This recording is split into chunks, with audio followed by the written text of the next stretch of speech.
আসসালামু আলাইকুম ওরহমতুল্লাহি ওবরাকাতুহু। আলহামদুলিল্লাহ আলহামদুলিল্লাহ। আর অল্প কিছুদিন পরেই আমাদের পবিত্র ঈদ উল আজহা অনুষ্ঠিত হবে, এই জন্য অনেকে কোরবানি পশু ক্রয় করতেছেন। তো আজকে যেটা নিয়ে আলোচনা করব, আলোচনার বিষয়বস্তু খুবই গুরুত্বপূর্ণ, অর্থাৎ যে সমস্ত পশু দ্বারা কোরবানি করলে জায়েজ হবে না, সেটা নিয়ে আজকে আলোচনা করব। এক নম্বর কথা হচ্ছে, যদি কোনো পশুর নাক কাটা থাকে তাহলে সেক্ষেত্রে ওই পশু দ্বারা কোরবানি করলে কোরবানি জায়েজ হবে না, যদি নাক কাটা থাকে। তারপরে হচ্ছে, যে পশু ক্রয় করবেন সেই পশুর জিহ্বা যদি ফাটা থাকে, যেই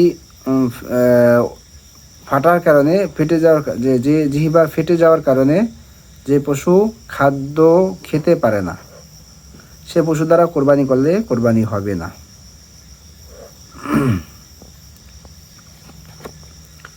তারপরে হচ্ছে খুনসা, অর্থাৎ নর বা মাদা কোনোটিই নয় এমন পশু দ্বারা কোরবানি জায়েজ হবে না। অর্থাৎ নর বা মাদা, পুরুষ অথবা মহিলা কোনোটিই নয়, এই এরূপ পশু দ্বারা কোরবানি করলে কোরবানি হবে না।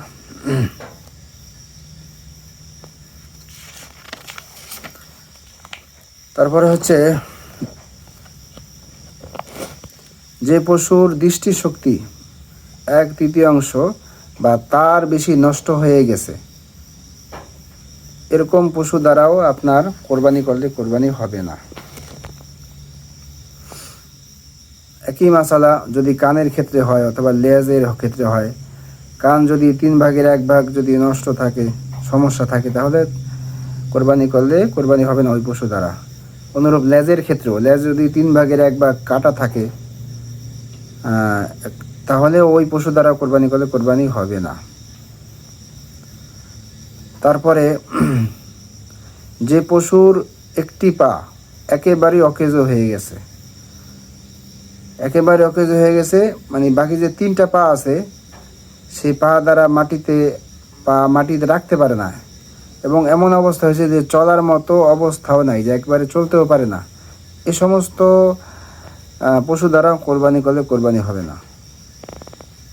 তারপর হচ্ছে, যে পশু ক্রয় করেছেন পশুটা এত দুর্বল যে পশুর হাড্ডি মগজ পর্যন্ত শুকিয়ে গেছে, এবং পশুটি এত দুর্বল যে যেই জায়গায় জবে করা হবে সেখান পর্যন্ত সে হেঁটে চলে আসতে পারে না, তাহলে এক্ষেত্রেও ওই পশু দ্বারা কোরবানি করলে কোরবানি হবে না।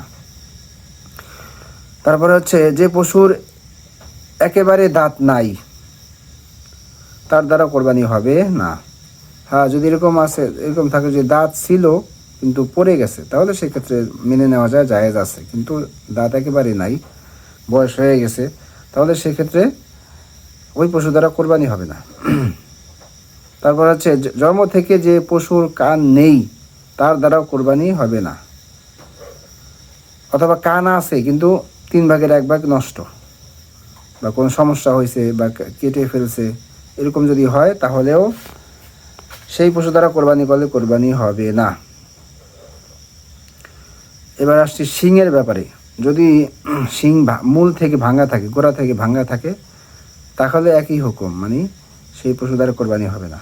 শিং যদি ছোট থাকে তাও সমস্যা নেই, কিন্তু গোড়া থেকে যদি ভাঙা থাকে তাহলে সেই পশু দ্বারা কোরবানি করলে কোরবানি হবে না।